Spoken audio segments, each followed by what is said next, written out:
Doing? Good, how are you doing? Great. Great.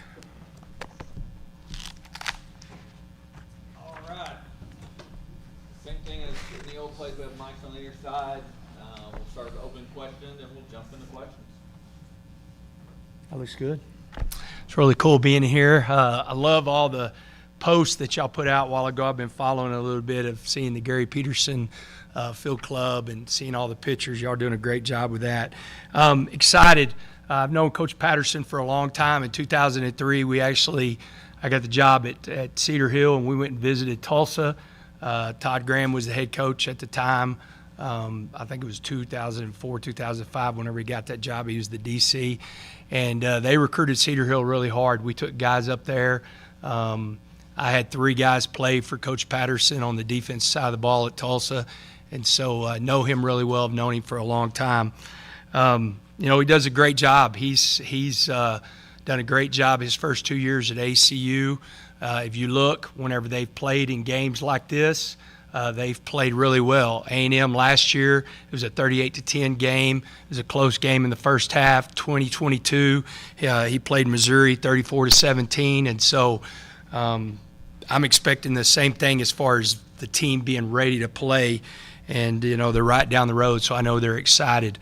Offensively, you look at them, they have 9 of their 11 projected starters, or who we think might start, that were either a group of 5 or a Power 5 university at some point in their career. So they've got guys that are really explosive on the offensive side of the ball.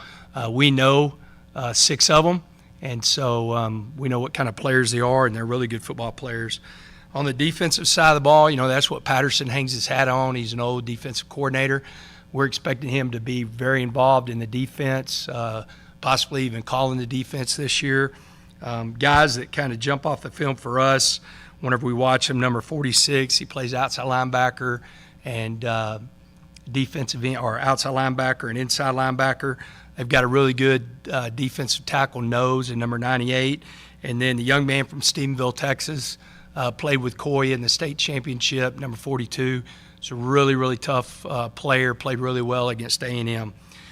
So, no, it's going to be a great game on Saturday. I'm excited, man. I love game day. I love game day in Lubbock, Texas. I can't wait for the Raider walk.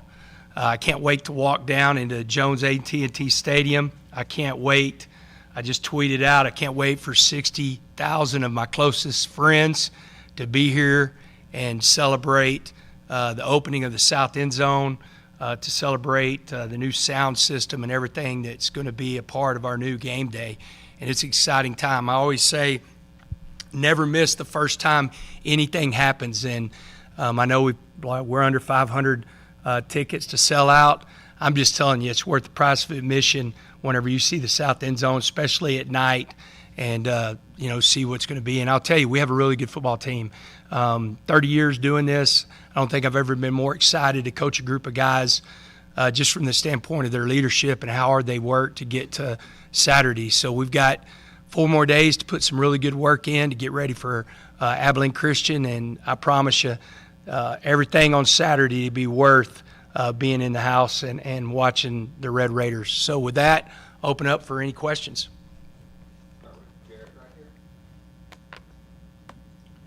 Hey, Coach. I saw the depth chart. Caleb Rogers was listed both at right guard and right tackle, Davion Carter and Ty Buchanan in the mix of both those spots. When will you all know, and do you already know, who's going to start and what the rotation might look like on that right side of the offensive line? We expect. I'm glad you asked that because I when we put that out yesterday, we actually have talked about it a couple times. I could have had a lot of oars, especially on the defensive side of the ball.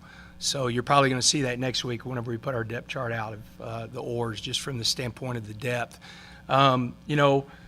We feel good about the right side. I think all 3 of them will rotate. Whenever we scrimmaged or when we did the mock game, it was Davion and Caleb with the first group. When we did scrimmage number 2, it was Ty Buchanan and Caleb with the first group. And so whenever it's funny, Coach Blanchard and I, James and I have talked a lot about this. Offensive line is for whatever reason, offensive line is the only position in football that we've got to have a set five. Like everybody's in this panic of this chemistry and all this stuff. And I get that a little bit. So our mindset is the chemistry runs through number 76, because no matter who it is, Caleb Rogers is going to be out there. So if Caleb Rogers is at right guard and Ty's at right tackle, the chemistry's there. And if Caleb is at right tackle and Davion's starting at right guard, the chemistry's with those two guys. We'll see. I expect all three of those guys to play on Saturday, and probably whenever you look at the snap count, pretty close to equal.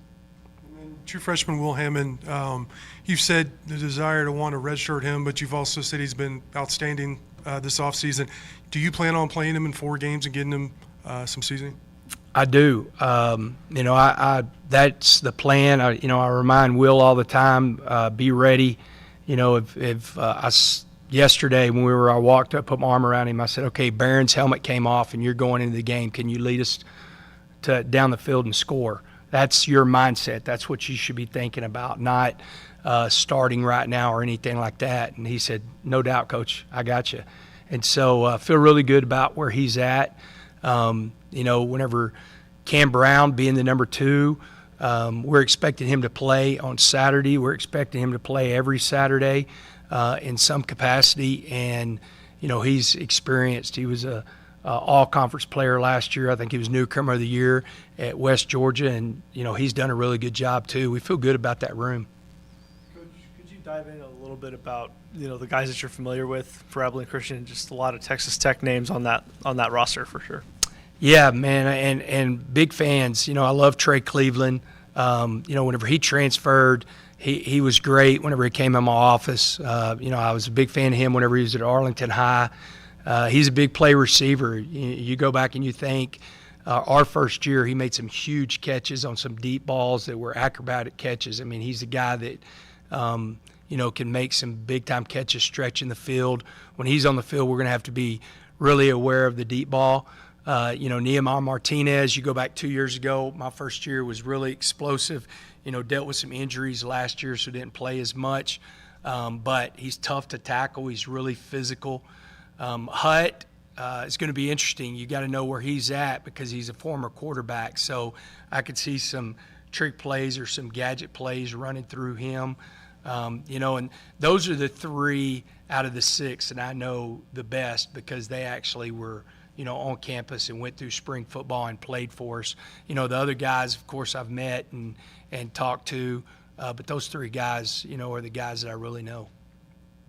How difficult of a, install or scout is it when you're looking at a team that's with a new offensive coordinator and I believe a new defensive coordinator with Patterson calling the plays? Is it just different with the personnel and the tendencies that they're likely to be changed going into this one? It's going to be interesting. I mean, Patterson's an odd stack guy, and we're expecting an odd stack. Stuff like what TCU did the first 2 years Sonny was there, what Iowa State does. It's going to be interesting if they do play some 4 down.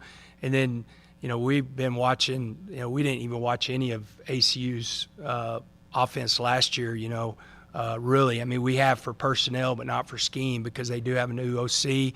He was one of the best in the country. Whenever you look at them last year, I think he was top 10 in passing, top 10 in passing touchdowns, and so we're expecting them. That's the one thing. If you look at them on offense, they're a really good offense. Again, they're big up front, and they've been able to move the ball, and they've got a lot of experience back, and so that's going to be a good test for us.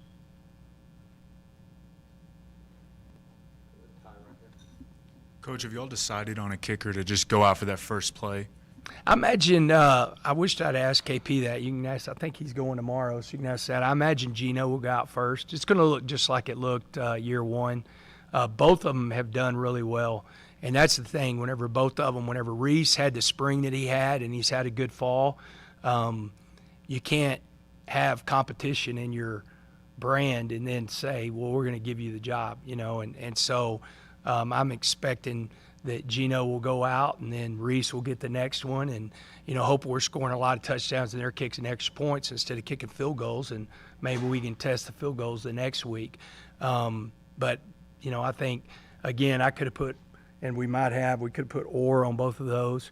I was looking at the depth chart and probably should have done this so Matt wouldn't have got as many questions. But on the defensive side of the ball, 1, 2, 3, 4, 5, 6, there are 7 positions that you could put multiple ors, like at nose guard. I mean, I don't care who goes out there between Quincy, DB, and James. I mean, all 3 of them are starters. I mean, if you look at the D tackles between Duda, Cofield, and Trey McAlpin, I don't care who goes out there. Harvey and Isaac, I really don't care. I mean, it doesn't. That's the thing, the beauty of this defense. I think you're going to see each week somewhere between 22 and 30 guys play on the defensive side of the ball, and it should translate into us playing extremely hard on the defensive side of the ball. With the program adopting the 7 home games, is there any extra emphasis to make those games kind of spectacles for the fans? Well, I think it's important. Whenever we look, we've played well at home. I think it's important to defend this stadium. I think it's important to create the toughest place to play in America. I think the fans are a part of that, and so us putting on a good show makes people want to be here. I think whenever you're looking at everything, just the pageantry of college football, and now I'm just telling you, every single person that has walked into this stadium that has been a Texas Tech fan, when they see the south end zone, they are absolutely blown away. I watched a guy that graduated in 1988. I walked him out, and I stopped his son and one of my buddies, and I said, let your dad go out first. And I said, whenever you walk out of the concourse, turn to your right and look. And you can literally see the hair on his arms stand up. It's a yard down here. Y'all see it. It is a different place. It is so beautiful. And then it's even more beautiful whenever you're at a night game and everything on that south end zone's opened up. And then last night, I think there was probably 3,000 to 4,000 students. Gio can tell you exactly. He didn't walk with them, but he rode in the cart with me. Whenever the sound system last night, man, they had it cranking and the video board was going. Man, it's really, really impressive. I think people that love this stadium are just going to fall in love with it all over again, and even be more passionate whenever we play. Wow, is this a first? I think this is a first for holy moly. Yeah, first games and the portal and all these things, when every team switches their personnel so much, they have a new coordinator. Is it harder to try to figure out who they are, what they'll do, all those kinds of things? Does that make sense? Yeah, it does. Okay. It does. I mean, game one is always, whenever people talk about the most improvement, and this is true, the most improvement happens between game one and game two. Usually a lot of it is the unknown going into game one. We just got their depth chart, so I'm going to go through and see if we were right or wrong, and where different people are. I do think whenever it comes down to the play callers, you are who you are for the most part. Sometimes you have to adapt because of injuries and stuff like that, but you are who you are. I mean, I'm expecting, maybe they'll jump into some 4 down, but I'm expecting a lot of odd front, defense, and whenever it comes from Coach Patterson, and then you're going to see a tempo offense. They've got some air raid qualities about them. Whenever you look at their offensive coordinator, and he was with Dana Holgerson at one point, Houston and West Virginia. So you're going to see a lot of the stuff. That's one good thing I think defensively for us. The first 3 weeks, we're going to see a lot of similarities whenever you're talking about Abilene Christian, Washington State, North Texas. They're very similar in concepts that we're going to see. Coach, what are the 3 keys to this season for your team? Quarterback health, quarterback health, quarterback health. Really, quarterback health. We spent a lot of time and what we think, how we can keep the quarterback healthy. I think it's really important that Barron understands. I've been really impressed. Even in scrimmages where he knows he's not going to get hit, him throwing the ball away whenever he's supposed to, I think he has been the best I've ever seen him in pocket presence, stepping up instead of trying to escape to his right or to his left. I think that's really important. I think, we've talked about it. We have not done a good job of hitting the quarterback and causing turnovers. 2019, I was a part of a team that had 46 sacks and 31 turnovers. We need to get to that.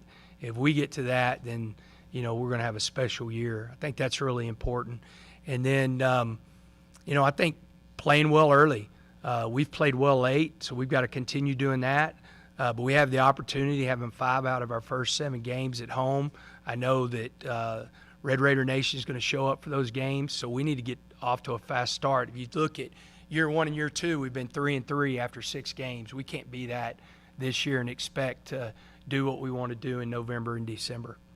With that being said, do you feel any additional pressure this year? And, I've said this before. I've said it. I actually said it in an interview. So in 2003, when I got the job at Cedar Hill, a guy that is one of the best coaches ever at high school football, he's actually in the THSC Hall of Honor, he got let go. And the superintendent in Dallas Morning News, which is, I believe, the biggest newspaper in the state of Texas and probably in the country, his statement was, we let him go because he didn't win enough games.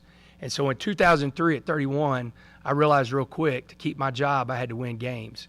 And I love my job. I love my job there, and so I want to keep my job. So my mindset, I hate losing. Debbie hates losing probably more than I do, if that's possible. And so the pressure for me is all internal, disappointing people, disappointing the players, that if it's my fault that in the moment that we weren't more prepared. And so, I don't know how much more pressure can be put on anybody that I don't put on myself. And, I expect a lot from our coaching staff. I expect a lot from our players. I talked to Phil Bennett yesterday. I'm hoping he's going to be here Saturday. But I was telling him I've never been around a group of a team that has better leadership in our 5 captains. Grant Taft was actually here yesterday at our practice. He's Coach Bookbinder's granddad, and they had a family event this weekend in Lubbock. And I was talking to him. I said the same thing to him. I've been doing this for a long time. I've never had a group that is better leaders. And whenever you have groups like that to where you've got a player-led team, then you've got a chance to have a special team.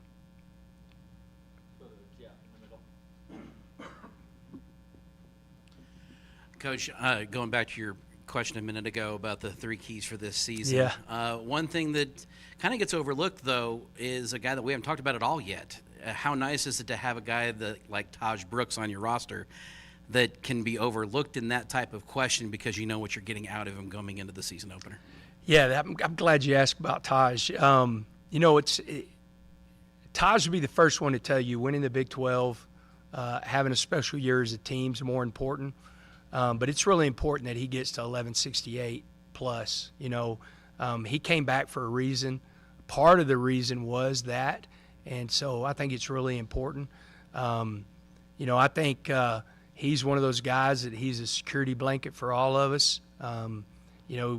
Because of some of the stuff we did with him in the spring and some of the stuff with him in the fall of just keeping him healthy, and because he had so many carries last year and protecting him, we probably haven't talked about him as much, as what we would be. And we've got some young backs that are really good, but man, he's still the bell cow of this offense. We want to come out, we want to establish the run. I think that's going to set up our play action pass. We are better at receiver. We have more vertical threats at receiver. And so whenever you can establish the run and establish play action pass, now you're going to get shots down the field. That's something that Barron does really well.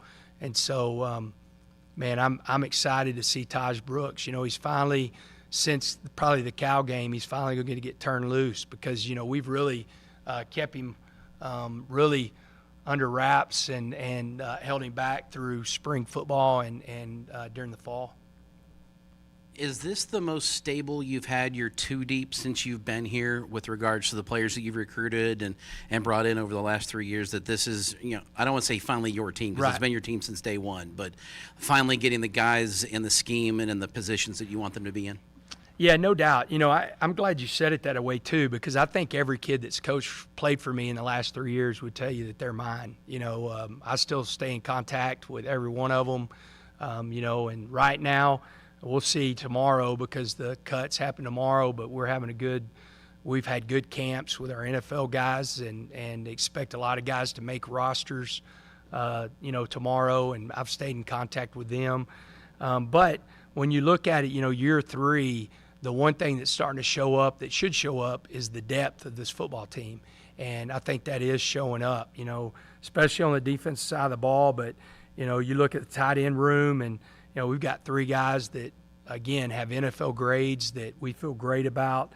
You look at the wide receiver room, and it's the deepest that we've been, and we could have put even more people on here on the roster, on the depth chart that's going to play on Saturday and the guys that are going to play against Washington State. So I definitely, you know, feel good about the roster. Whenever you get into year 3, you should be able to have this kind of depth. Coach, you kind of touched on it earlier as far as the pressure that you have on yourself for this year. Yeah. But, you know, the main goal that you've consistently said is trying to get to that Big 12 championship game. And now you have a realistic opportunity to maybe even make a playoff spot and at least just trying to at least remain bowl eligible yet again. But can you draw a line anywhere? And, like, in your opinion, what will make this season successful? Yeah, you know, us starting off the way we need to start off, I think will help us. I think, you know, the one thing, if you ask our guys, I think we're focusing on 1-0, and I never want to get ahead of this week that's coming up, you know, but if you just look at the first 7 games, 2 are on the road against 2 really good football teams.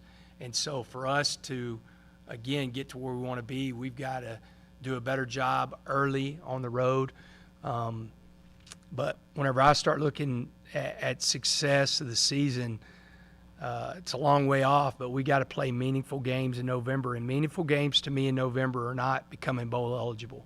You know, I think that should be the bottom, you know, your floor of this program, that you're bowl eligible every single year. It should be, you know, that you're playing meaningful games, meaning that you're going to be in the hunt for playing in the Big 12 championship, and I think that's really important. But it starts off, again, I know it's coach talk, but it really does. It starts off this week. It starts off being at home and putting some really good things together. It's going to be nowhere close to the team that what it's going to look like 3 weeks from now or what it's going to look like, 6 weeks from now. But we need to come out and establish who we are and start playing the way we want to play. Coach, can you talk about Ben Robertson just coming off such a great year? What is the expectation for him this year? Yeah, Ben, he was kind of thrown into it last year from the standpoint of how many injuries that Coach Bookbinder and our linebackers had. And, man, he was the constant every single week, leading the team and most weeks in tackling. And he's had a really good he had a good spring. He's had a really good fall camp. I'm excited about him. And I think he'd be the first one to tell you, too, it's fun to play with Jacob Rodriguez because Jacob Rodriguez takes so much pressure off of Ben Roberts. Jacob Rodriguez is going to be wearing the green dot. He's going to be having Coach DeRuiter in his ear, calling the defense, and that allows Ben to just line up and go play. And I think whenever Ben's able to do that, then you're even going to get a better Ben Roberts, which is scary because he's a really good football player.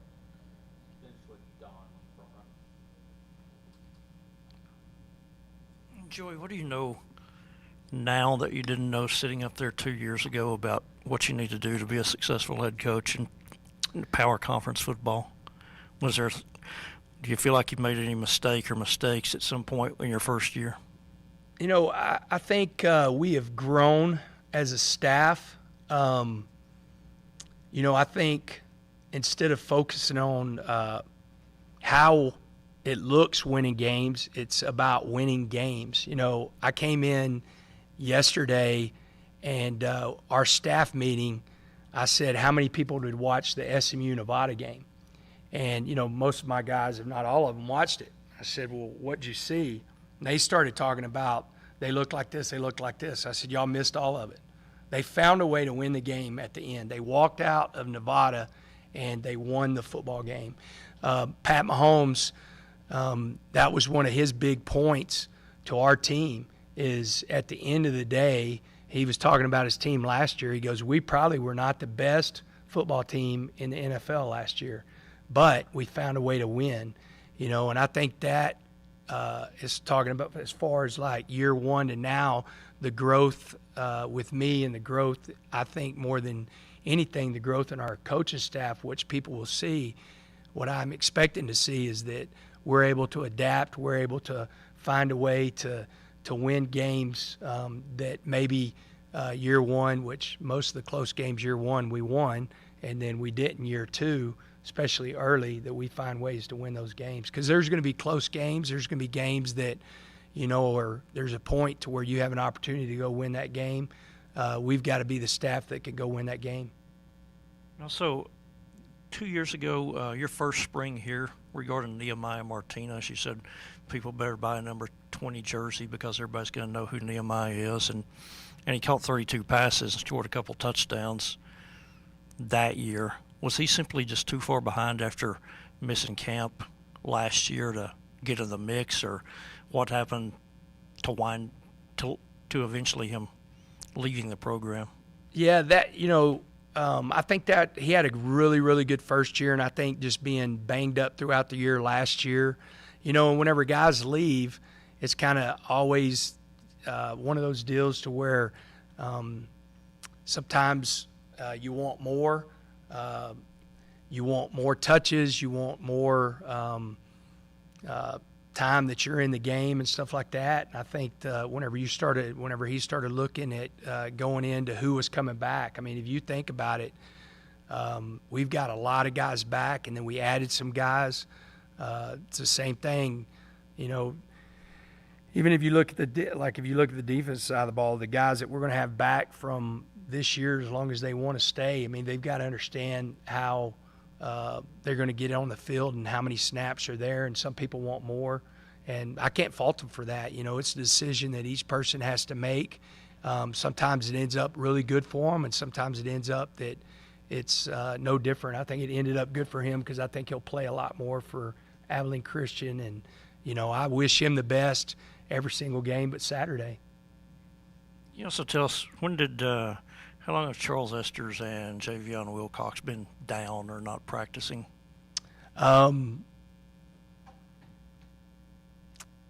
2 days with Boom and our Javion, and maybe a week and a half for Charles. And so we'll see. Hopefully they're on the questionable side next week. I don't think they'll be on the not out of that, you know, but I think those two guys. And then, you know, feel really good about Quincy. All right. We'll have Coach Durder here in just a minute. All right. Thank y'all very much.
first time in this room. All right, where is the microphone? Right here. Here you go. We'll start with Justin.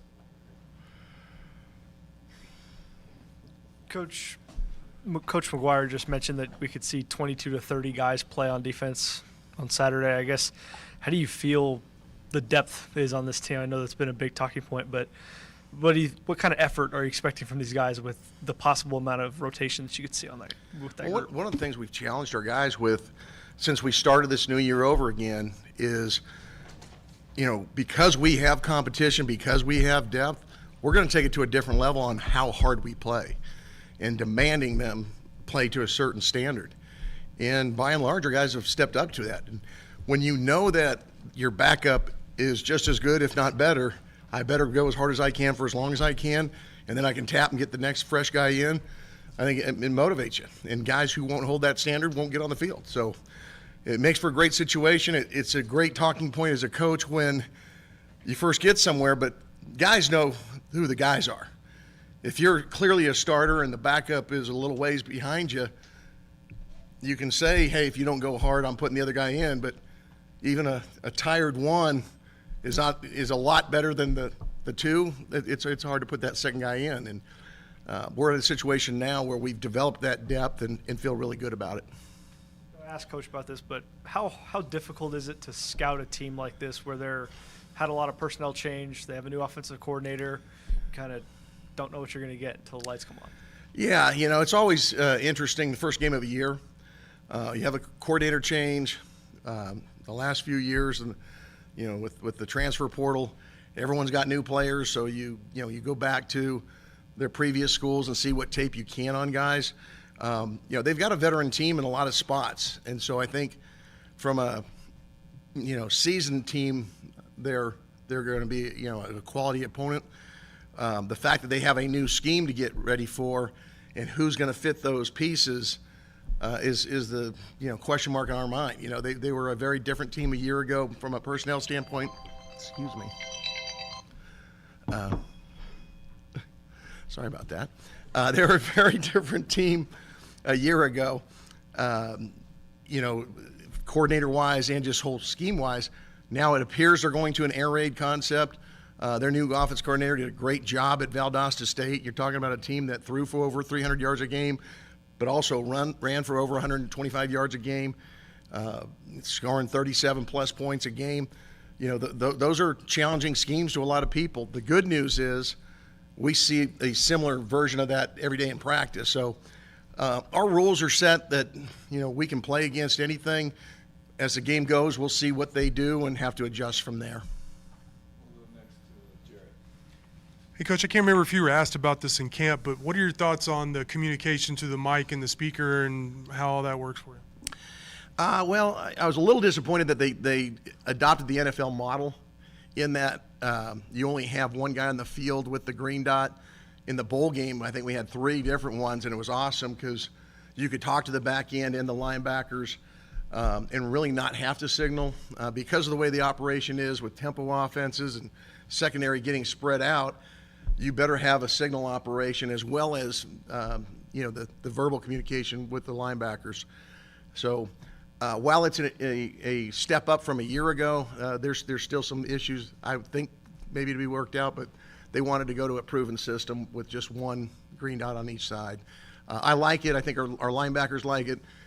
I'll be able to see from up in the press box if there's some formation adjustments we need to make, but the cat and mouse of the game is going to be is someone going to wait till 15 seconds and then you get shut off. So we'll see how it plays out. I'm curious how much coordinators are actually going to give instruction going into up to that 15 seconds. Is that something you plan on doing a lot? Well, again, on defense, we're always reactive. So I can't dictate the 15 seconds, but I anticipate some offensive coordinators will. And obviously our guys have to know the checks. We're fortunate in that our linebackers, we've got a pretty veteran group in there, and so they know what to go to most of the time, but sometimes you can see a formation and alert them to things. What are your thoughts on quarterback Maverick McIver for your team? Good athlete. I think he's a guy that can fit the new system for them. He's a guy that you got to be worried about in the run game as well as the throw game. Anytime you add an extra runner. You got to manage the the read zone part, well.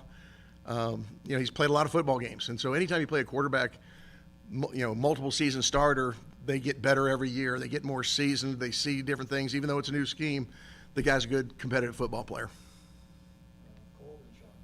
Coach, now that you've had a full off season to kind of figure things out, how are things coming together on the defensive line, just having to replace Bradford and Hutchings? How do you feel overall how you've done that so far? Well, I think it'd be a disservice to Jay Boog and Tony not to say we're going to have some loss, from a leadership and experience. But as far as talent and depth, I feel much better about where we're at today than at any time since I've been here. I think we've done a really good job of recruiting some talented guys up front. I think Z has really done a nice job of developing that talent. And you bring big athletic guys in that are young, they're going to be raw. They don't know the scheme. They don't know how to take on blocks necessarily. They haven't got as big and as strong as they need to be to play as physical as we want them to play. Well, now we're seeing the fruits of that labor come through, and we've got some redshirt freshmen and redshirt sophomores that are ready to be in that 2 deep and be able to rotate, and we think 3 deep, and really not feel a drop off. Coach, which player on the defense took it to a different level this fall that made something that showed why they are in the 2 deep? I think John Curry's had a really good camp. He didn't really play much last year as a true freshman. A guy like Amir Washington showed a glimpse in the bowl game because he's had a really good camp, but I think people saw that and said, hey, that guy's going to be a guy for us. And I think he's really had a nice camp. He's made a jump from a year ago. He's matured. He's being much more consistent. But John's someone that I think people really didn't know much about unless you were a Lubbock High School, not Lubbock High School, but Coronado High School football fan to know what kind of football player he was. But I think Book's done a nice job developing, and I think the culture in that room with the linebackers has forced him to compete for a job, and he's done a nice job competing. What's the 3 keys for the defense this season? To me, the biggest thing on defense is to be able to play extremely hard. And I think when you have depth, you can do that, not worrying about it being a marathon. It's a sprint. It's going to be a 6 to 10 second sprint at a time, and depending on how tempo is. But hopefully you're only going to play 3 plays at a time, and someone else either rolling in or the punt return team's coming in. That's going to be critical. Eliminating or at least limiting big plays. In the last year we reduced our number of big plays given up, but we still have a ways to go to be an elite defense, which I think we're capable of being one of the top defenses in our conference. And then lastly, we've got to do a better job of creating takeaways. We've had some balls hit us in the hands. We've got to take advantage of those. I think we can pressure a quarterback. We've got to get the ball out of the quarterback's hand when we get there. So those 3 things are probably the biggest things I'm hoping to see an upgrade this year, and I think we're very capable of it. You talked about, Tim, playing more guys on defense. In your years of coaching, is that number much higher than? Yeah. Okay, and do you remember another example of when it would have been in the 20s or? No. Okay. To be quite frank, when you're talking about 3 deep at edge and 3 deep at the defensive tackle position, and not feel like you're getting a huge drop off. There's certain things. Aduda Banks and Quincy Ledetz played a lot of football. So they're going to do some things naturally that they don't have to think about, where some of the younger guys, they're going to have to experience everything a little bit more because they just haven't been in that position. But we've got some really talented young guys that as they gain that experience, they may end up being better than the guys who are in the starting roles right now. So competition's a great thing. I've not been anywhere where it's been this deep of competition. Anyone else? David and Jeff. Along those lines, at outside linebacker, I think whenever camp started, a lot of people would have gone Isaac Smith and Joseph Adederay. What did the other 2 do to kind of earn the starting jobs going into this weekend? Well, both Joe and Isaac, in their defense, have had season off-season injuries that they had to overcome, which gave an opportunity for guys like Amir Washington to step his game up. Another guy, Harvey Dyson, he was, I don't want to say on the chopping block, but I mean, he was being looked at hard because he'd been here a couple years, he was inconsistent, and he needed to put it all together. Well, he's stepped up. He's really been one of our most productive outside linebackers through the spring and now through fall camp as far as sacks, tackles for loss. Does a really good job in our sim pressures, getting into coverage and understanding coverage. So he gives you a lot of different looks, which is why those guys are ahead of them right now. But even though they may start, Isaac may play more plays than them. It's just how the game rolls out and what we need at the time. Isaac and Joe give us very physical front, and Isaac's a really smart player, and so is Joe. They can play either side.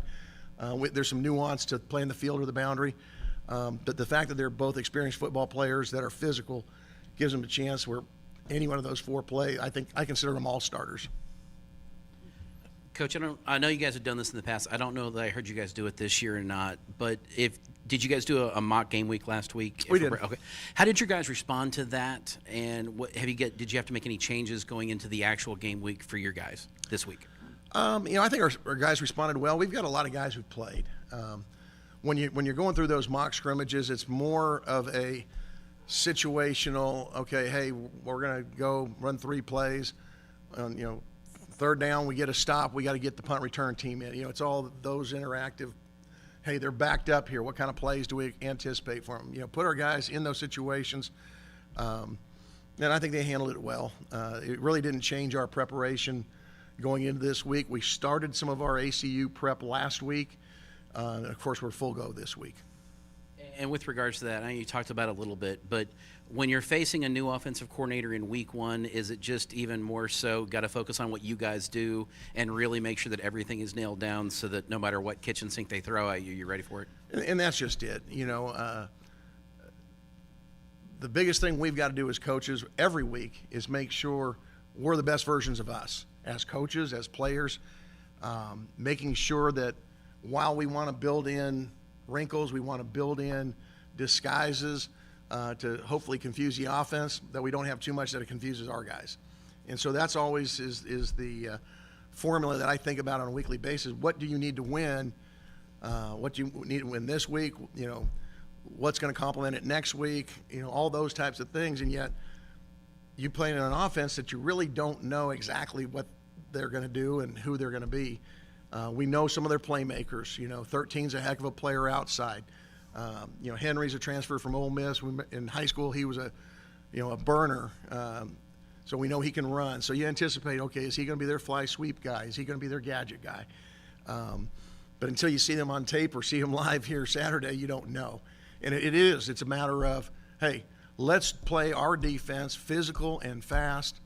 Let's try to, play with Red Raider speed and violence, as Coach likes to say, and we do that, it'll take care of itself.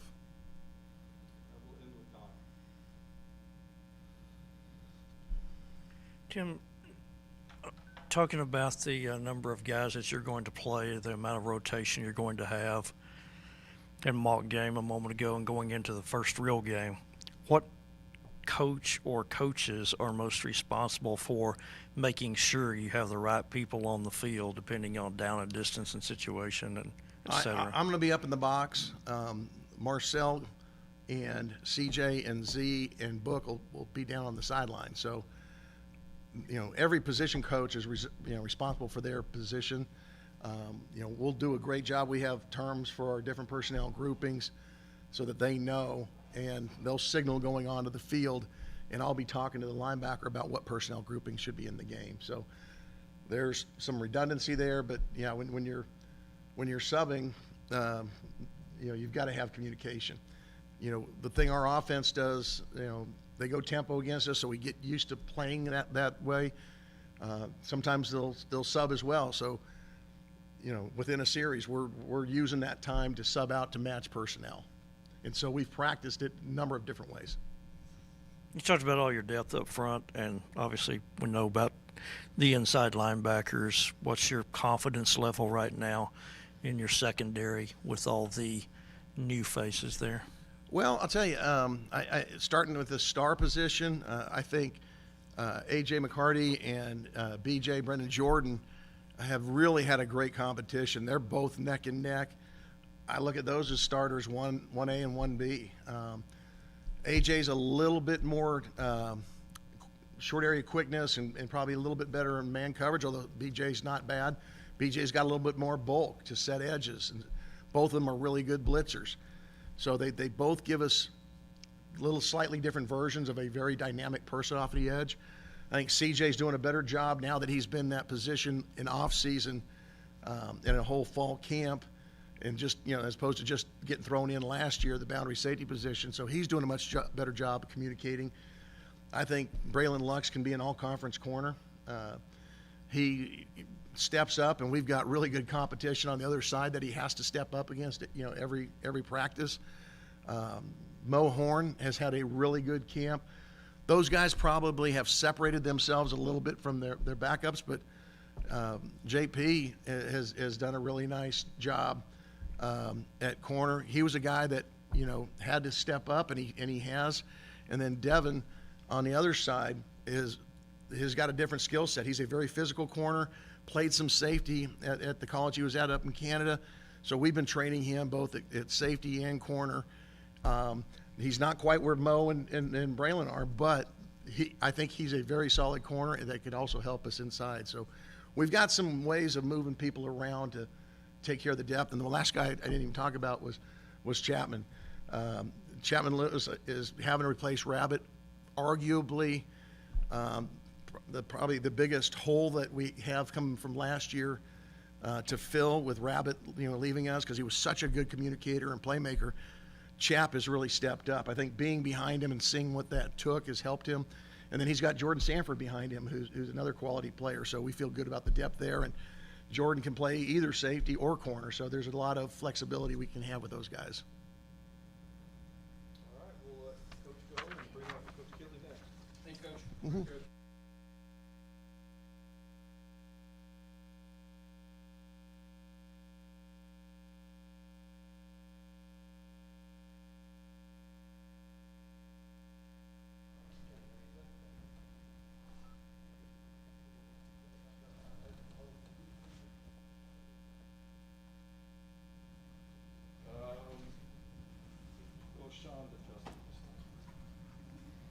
Coach, last year, the story of the year was overcoming adversity. What do you want the story of this year to be? Yeah, I hope a lot more consistency, and health of the football team, and to just, have a great year overall. 2 years in a row, especially at the quarterback position, we have fought a lot of adversity, and, even last year just defensively as well, just a lot of guys going down here and there. And, historically in my career, year threes have been really good for me, and so we're hoping for that this year as well. Would you say it's fair to say that as the offensive line goes, so will this team? Yeah, to a certain extent. I think that's almost with every football team, and but even more so, I tell my guys all the time, quarterbacks, the team goes as we go. I'm a firm believer in that. You go look at college football, high school football, National Football League, whatever it is. If you're doing a really good job at the quarterback position, you got a lot of chance to win some games. So between the O-line and the quarterback, yeah, I think that's definitely the two big pieces of the puzzle for us. So what are the three keys to the season for you? Yeah, number one, let's keep number two off his back. We've got to keep number two healthy. Got to keep number 28 healthy as well with what we plan to do with him. And then just be able to be consistent, week in and week out, and just get into good football plays, and I think the rest takes care of itself. Justin, Jared.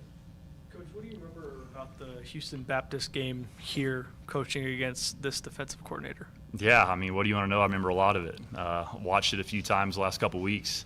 Again, just to go back and look. For me, that was just a special day in general, coming back home and playing here, and felt real weird being on the other sideline and watching the Mass Rider run out, and I wasn't on the home sideline. It felt weird, and that was just a huge game for me in my career, and Bailey Zappi and all those guys at HBU that we had. So we've watched that game a few times. It'll be interesting to see if he wants to run similarities defensively from that game. But watched it a few times, not taking a whole lot of stock into it, though, to be honest. We're a completely different offense now than we were in in 2020, you know, when we were 10 personnel sling it every play, and now we're very more multiple personnel groupings and running the football really well too. So, yeah. I guess what kind of challenges do that defensive front pose to what you guys want to do in the run game or even in pass protection? Yeah, you know, it's going to be interesting. I mean, you know, I got a lot of respect for Coach Patterson. Know him pretty well. Really stand-up guy. You know, he's primarily been a three down guy, but we'll bounce into some 4-down stuff. And you know, I think an interesting game for them when you look at them late last year is that their season finale going to College Station and playing Texas A&M, where they had a lot of success defensively against those guys. And clearly Texas A&M isn't lacking talent. And so what those guys did was did a really good job defensively. And he was a lot more multiple in that game, a lot more blitz heavy, which he does have a little MO of. But you know, at the same time, you know, who he is at his core is you know, his 3-down stuff with some of the 3 high safety looks. And so game ones are always interesting. I mean, you know, they have, you know, whatever you want to look at, 8-9 months to prepare for an opponent, and so you really never know what you're going to get for those games, but you got to go in with a game plan based off of what you've seen on film and what they've shown the last couple of years. Coach, you just talked about the adversity you faced the last couple of years, especially last year with all the injuries, but what have you learned as an offensive coordinator here at Texas Tech? Yeah, you got to adapt. You know what I mean? I mean, you know, last year if you'd have came and told me before the year that Taj Brooks runs for 1,500 yards and you're playing 3 quarterbacks and some of those things, I would have not believed you. And so, you know, I think that's one thing that I've taken away is you got to be adaptable, and you've got to do some things that you may not be comfortable with or maybe that you've never done before. I mean, we were doing some stuff in the run game that I never dreamed of doing, and we're studying some people that we've never done before because, you know, when you're going into a week with a quarterback that doesn't practice and you have one of the best running backs in the country, you're trying to find a way to win a football game. And again, that can be 17-14 or, you know, maybe a shootout. So whatever it takes to win, I think that's the biggest thing, which I like to think I've always been that way because the team's always bigger than the individual success, and at the end of the day, really what matters is getting that dub at the end of the day. So, but that's been the biggest thing, you know, is be adaptable and try to play in the strengths of, you know, whoever you do have on a given Saturday. You talked about going to more multiple formations and stuff like that. Is that part of the adaptability that you're talking about, being able to adapt to your personnel and just the game? And can you give us an idea of how you've gone about doing that? Yeah, I mean, I think we've been, you know, even my last 2 years here and definitely going into this year, we've been pretty multiple as far as personnel groupings. And now it's just finding different ways to try to put our guys into being successful. You know, like Coach, you know, I know Coach has mentioned a lot, and we've heard a lot of it around here. We've got 3 really talented tight ends, and again, you know, I think people got to understand that doesn't mean they're going to catch 30 balls a game, but how do we use them in our run package, and how do we use them getting extra hats in the box for 28 to run the ball too, and using those guys and some play action stuff off of some of our run action game too, and using those guys. Then again, you know, with our skill players, just trying to find ways to help create some natural separations and some stuff like that, I think is important when you play. Especially when you're going to start playing some more one-high man coverage teams and some of those things. To me, that's when some of that stuff becomes a little bit more important. And again, you know, it's just going to kind of vary week in and week out based off who we're playing. I know you guys talk a lot about the offensive linemen. They kind of like that second, third year. That's usually when they get in there. But Holton Entrix made it onto your guys' 2 deep there, or the or spot. Yeah. Didn't go through spring ball, correct? So what has he done to elevate himself in the spot as a true freshman to even be on this depth chart for week 1? Yeah, Holton's done a really good job, man. I mean, he loves football, and he's a really tough kid. I think those have been the 2 things that have helped him along his way. I mean, he's been able to play center as well and some guard for us. And so just being able to have that versatility for him, you know, that always helps. You know, when you're in that offensive line room and you can play multiple positions, you don't necessarily pigeonhole yourself into one spot right there. That can always help. But he's just done a really good job. Again, he loves football. He's up here all the time getting extra film, and then he brings kind of a nasty streak, if you will, for a freshman that we love to see out there at the offensive line. Zach, of those younger wideouts, those red shirts, I guess, TJ, Kelby, you know, take us through those guys and which one of, I mean, if any of them kind of could push through this year? Yeah, you know, if of those redshirt freshmen, I'd probably say Kelby would be the first guy up. Same thing, just talking more consistent. He's done a really good job of being consistent. He's played a little bit more in the slot for us this year, this camp, but is a guy that can easily go outside if you need him to. But again, he's done a really good job, very consistent, savvy football player, smart football player. So that's where he becomes, again, valuable, where he can jump inside and outside, and you don't really feel like you have to teach him a whole lot of new stuff. Just kind of comes natural for him. So he's done a good job. So he would probably be of those redshirt freshman wideouts, he'd probably be the guy you'll see first. All right, we'll go over to Dom. Zach, Caleb Douglas listed at Y. How much does he work there, and since when? Yeah, I mean, those guys, we move those guys around a little bit. You're probably going to see him more at that outside spot over there. He's definitely more of an outside guy, but again, with some of the stuff we're doing, you'll see those guys lined up in the slot sometimes, and same thing with Coy Aiken on the other side. You'll see him in the slot sometimes, and again, based off a game plan and where we see those guys fit best, we'll kind of move them around. But you'll probably see him more at that outside spot as far as CD goes. With all the new receivers, Dre McCray maybe doesn't get talked about as much, but now listed as a starter. What has his development been like since the end of last season? Yeah, he's done a good job. Again, those, the depth chart things are always so tough because, what personnel are you in when you start the game? If you're in 12 personnel, then you only got 2 of those guys out there. And if we're in a tight end wing double set, then it's going to probably be an outside guy and an inside guy. But if you're in just true tight end wing, it's going to be maybe 2 outside guys. So some of those things are what they are. But if we're in a 10 personnel set, that's why you're going to see Dre McCray out there as our H. And man, he's done a really good job. He's kind of, we call him Pawpaw because he's kind of the older guy of the group, it almost seems like. And as fast as he is, he likes to kind of be a little relaxed a little bit to start practice. So we'd like to joke with him and call him Pawpaw. But man, he's been really good. Same thing, man. I mean, he's your guy that can really stretch the field for you. And he's definitely that. I wouldn't call it gadget plays, but where you've got a handful of plays where you're going to try to get him the ball in some deep scenarios, some speed sweeps, some screens, some stuff like that as you go. So he's been very consistent for us as well and done a really good job. Coach, if you could give a percentage to how many carries Taj is going to have compared to Valdez and Dickey, what would you kind of range that at right now? Yeah, I mean, you never know. I mean, depends on what the game's going like, if you're winning or if you're down and all those things. I mean, clearly we're going to lean on Taj as much as we can, and just based off the flow of the game, we'll get those other guys in. But you'll see, you should see both cams in this game, and again, excited about both those guys. They've done a really good job. They both improved as fall camp went along, and it's huge having Dickey here in the spring as well for a true freshman, and he's done a really good job. I'm very excited about him, and then. Yeah, Jacoby Williams will be another guy in the future that you'll be hearing from as well. He's been really explosive and dynamic this fall camp as well. How much experimenting do you plan on doing in this game? Obviously, you've got Cam Brown that can kind of be using that quarterback run game, Jalen Conyers in that Wildcat. How much experimenting do you think you'll be doing this game? We'll see. I mean, I want to leave that up to you guys to see Saturday. You're going to see Cam Brown for sure. And then some of that other stuff we'll see. But no, hoping to get Cam Brown in there early. And again, the beauty about him is he's not just a running quarterback. He's very talented as a running quarterback for sure, and you're absolutely going to see some of that. But the beauty about him is those guys do want to try to come down and play cover zero. He can throw it over their head too, so it's good. All right, with that, we'll wrap it up today. All right. Thanks, Coach. Appreciate you.